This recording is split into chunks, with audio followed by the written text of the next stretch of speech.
Bismillahirrahmanirrahim. Assalamu alaikum, my dear students. How are you? I hope all of you will be doing well and you will be enjoying a good state of health. Welcome to the summary of the Zoom online lectures for subject Science Level 6th. Dear students, in the previous lecture we had studied the first chapter, that is the cells, organs and tissues and organs and organ system, and we started that chapter. In that chapter we learned a few topics. Those topics were related to the cells, different types of cells, how are the organisms made up of cells, and we also studied about the functions of different cells. Another topic was also taught to you, and that was the functions of the specialized cells in both the plants and the animals. Dear students, in today's lecture we will be studying about the few topics further, that is the unicellular organisms and the multicellular organisms, right? So let's start our today's summary. Now, what are unicellular organisms? See, this unicellular word, it comprises of two words, uni and cellular. You can see the word cell in here. Uni word means one. जैसे हम पढ़ते हैं ना maths में unit, तो unit में हमारे पास कितने डिजिट्स आते हैं? 1.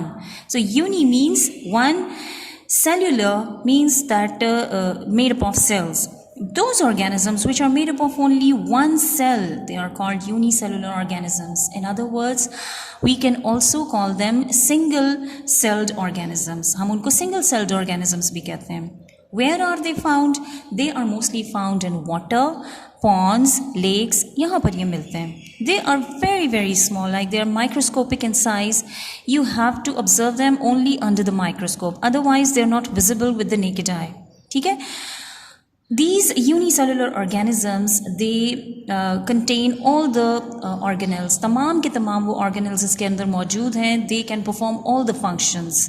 जैसे respiration का function है, जैसे food intake का function है, जैसे message sending का function है. So all of them, that is वो आपके इस cell के अंदर मौजूद होते हैं. इनके specific organelles तो वो perform करते हैं. But they are very, very small in size.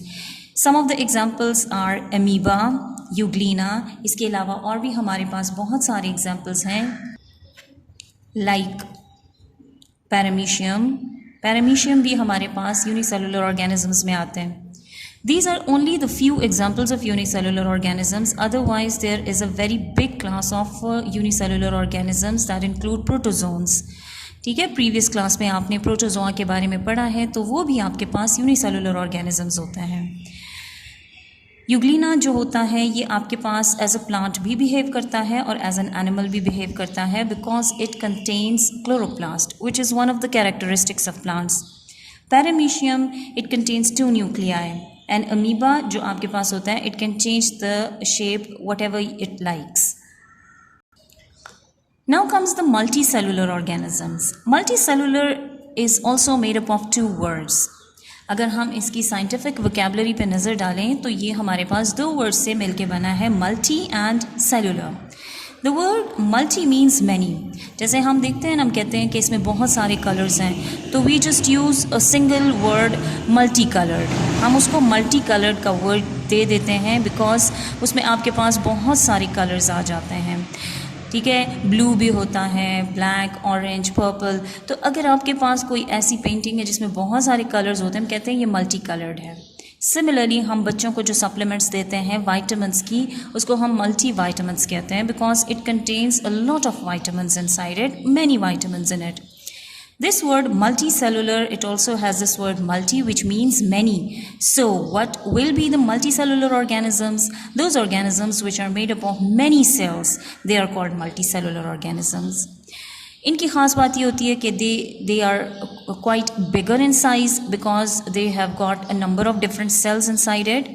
उनकी बॉडी काफ़ी कॉम्प्लिकेटेड होती है. ठीक है, we need not to use a microscope for that purpose. हमारे पास जो बहुत बड़ी बड़ी एग्जांपल्स हैं वो आपके पास एनिमल्स की आ जाती हैं, जो लैंड एनिमल्स होते हैं. Similarly human being is also one of the example of multi cellular organism. Trees जो आपको नज़र आते हैं नेकेड आई से, they all are multi cellular organism. Multi cellular organisms की बॉडी जो होती है वो बहुत ज़्यादा कॉम्प्लिकेटेड होती है. ठीक है. some other examples of multicellular organisms are most of the insects जो आपके पास होते हैं. Doesn't mean कि सिर्फ आपके पास एक honey bee ही आता है. Butterflies हैं, worms हैं, lot of worms in the soil can be called multicellular organisms. आप ये नहीं कह सकते कि ये जो ant है, मतलब जो चूंटी होती है वो बहुत छोटी होती है तो ये बहुत सारे सेल से नहीं बनी होगी, वो भी बहुत सारे डिफरेंट सेल से बनती है. That is also one of the example of multicellular organisms. Plants, trees, the bigger trees, ये सारे आपके पास multicellular organisms की examples हैं. अब देखिए इसके बाद हम ज़रा डिफरेंट सेल्स पे आ जाते हैं, थोड़ा सा पढ़ लेते हैं कि कैसे हमारे पास मल्टीसेलुलर ऑर्गेनिजम्स में डिफरेंट सेल्स पाए जाते हैं. See we will take the example of a human being. Human being की बॉडी के अंदर बहुत सारे डिफरेंट फंक्शंस होते हैं and all of those functions they are different from one and other. Similarly वो जो उसके लिए जो ऑर्गन्स चाहिए होते हैं वो ऑर्गन्स हमारे पास मुख्तलिफ सेल्स से बनते हैं. जैसे ब्रेन का काम होता है message sending. They are made up of neurons, nerve cells उनको कहते हैं, उनकी शेप ऐसे होती है. ठीक है. इसी तरह रेड ब्लड सेल्स जो होते हैं वो आपके पास बाइकनकेव शेप में होते हैं. वाइट ब्लड सेल्स की कोई ख़ास शेप नहीं होती, just because they have to wander around inside your body to search for the germs, because they have to eliminate the germs from your body so that they can not spread diseases. For that purpose its body is made in such a way कि ये थोड़े से bigger in size होते हैं red blood cells के comparison में. And secondly they can grab all the germs where ever it finds it. ठीक है. इसी तरह अगर हम बात करते हैं आपके कुछ ऑर्गन्स के अंदर वाली लाइनिंग की बात करते हैं तो वो आपके पास बनते हैं एपिथेलियल सेल्स से. ये एपिथेलियल सेल्स जो होते हैं इनके साथ कुछ स्पेशल ऑर्गन्स अटैच्ड होते हैं जिन्हें सीलिया कहते हैं. And the cilia they just move in a rippling way, ऐसे वेव्स की फॉर्म में, so that they can broom out all the dust from your body. अब बोन सेल्स आपके पास इस शेप में होते हैं. ओवम जो होता है, दिस ओवम और egg cells they can only be found in the females body, they can not be found in the males body. And these are the sperm cells, they can only be found in the males body but they are absent in the female body. ठीक है. तो ये कुछ differentiation वाली चीज़ें हैं, बाकी तमाम चीज़ें आपके पास मेल एंड फीमेल की बॉडी में एक जैसे होते हैं. You see, they have got different function and they have got different shapes and sizes. So according to these different shapes and sizes, हमारे पास सबसे smallest cell जो होता है ना वो है sperm cell, और सबसे bigger cell जो होता है that is the ovum cell. ठीक है. ये इनकी हमारे पास अगर आपसे कोई पूछता है कि which is the biggest cell in the body, that is the ovum or egg cell in the female's body, and the smallest cell can be found in the male's body, that is the sperm cell. Longest cell हमारे पास होता है nerve cell, because they have to send the message from one part of the body to the brain and the rest of the parts of the body. ठीक है. कुछ examples जो हमारे body के अंदर होते हैं, मींस कि ह्यूमन बॉडी के अंदर होते हैं, उनके साइजेस के बारे में हम बात कर लेते हैं. रेड ब्लड सेल्स का जो साइज़ होता है that is very very small, बहुत ही स्मॉल होता है. That is 0.007 millimetre across. Across का मतलब होता है कि इस तरह से हम पैमाइश अगर करें, लंबाई में नहीं, ऐसी चौड़ाई में, तो उसको अक्रॉस कहते हैं. एक्स सेल की जो आपके पास मेजरमेंट है that is 0.2 mm across. This is the biggest cell inside the body. Brain cell की जो आपके पास वो है मतलब चौड़ाई होती है, ठीक है, लंबाई की हम बात नहीं कर रहे, लेंथ की बात नहीं कर रहे, बिकॉज लेंथ वाइज हमारे पास वो थोड़ा सा बड़ा हो जाता है, तो वो है 0.005 mm across. These are the figures which you have to keep in mind and learn it. Now let's talk about the tissues.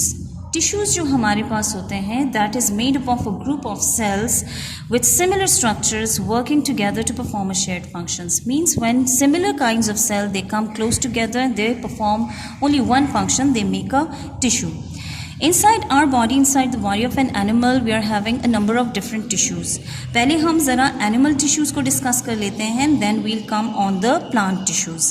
Animal tissues are of 3 types. वैसे तो 4 होते हैं, लेकिन चलें हम 3 types पढ़ लेते हैं. That is epithelial tissue, muscle tissue, nerve tissue. Up to this level, you will be studying only these 3 types of tissues in animals, and in plants we are having epidermal tissues, photosynthetic tissues and supporting tissues. We'll be discussing its location कि ये कहाँ पर पाए जाते हैं and what are their function. First of all, let's talk about epithelial tissues. Epithelial tissues can be found in the animals और इनकी जो शेप होती है वो आपके पास शीट्स की तरह होती है, शीट्स ऑफ सेल्स होते हैं. अगर तो इसके ऊपर इस तरह की elongated structure finger like projections आ जाते हैं तो फिर वो बन जाते हैं ciliated epithelial tissues. They can only be found in the trachea and respiratory tract. ठीक है. The rest of the epithelial tissues जिसमें आपके पास सीलिया नहीं होते, ये आपके पास एनिमल्स के कुछ ट्यूबुलर ऑर्गन्स होते हैं, जैसे आपके पास है स्टमक है, एसोफेगस है, स्मॉल इंटेस्टाइन है, उसकी अंदर वाली जो लाइन होती है वो आपके पास एपिथेलियल टिश्यूज से बनती है. इसका मेन फंक्शन होता है प्रोटेक्शन. ठीक है. सेकेंड आपके पास आ जाता है मसल टिश्यू. मसल टिश्यूज जो होते हैं they can be found in different types of muscles.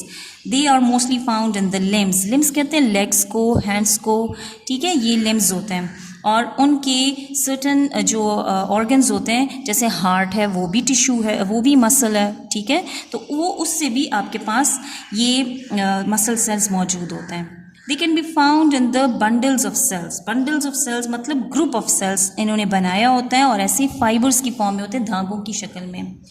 Function इसका मेन जो होता है ये कॉन्ट्रैक्ट करते हैं. कॉन्ट्रैक्ट का मतलब होता है सिकुड़ना और रिलैक्स होना.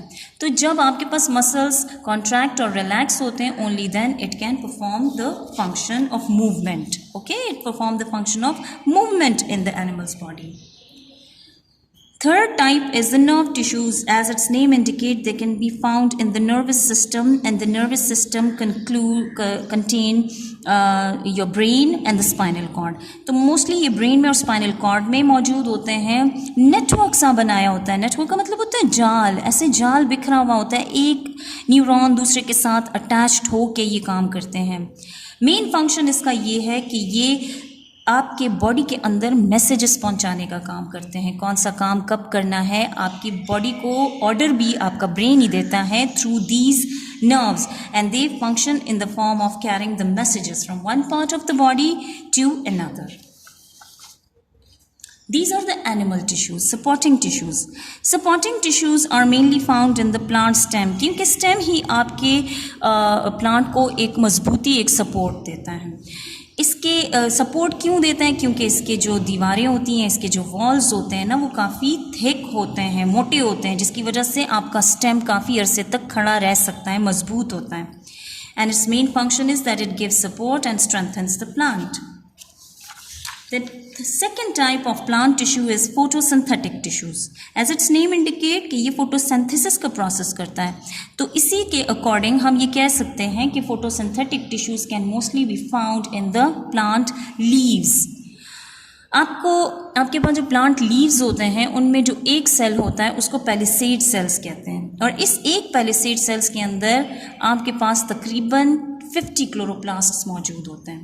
ठीक है, तो इसीलिए हमारे पास लीव्स के अंदर फोटोसिंथेसिस का प्रोसेस होता है, because those palisade cells they group together to make photosynthetic tissues and they help in the process of photosynthesis.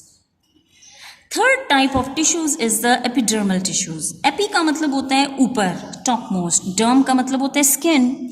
तो आपके पास जो एपिडर्मल टिश्यूज होते हैं mostly these are found on the upper surface of the parts of the plant like leaves, roots, flowers etcetera.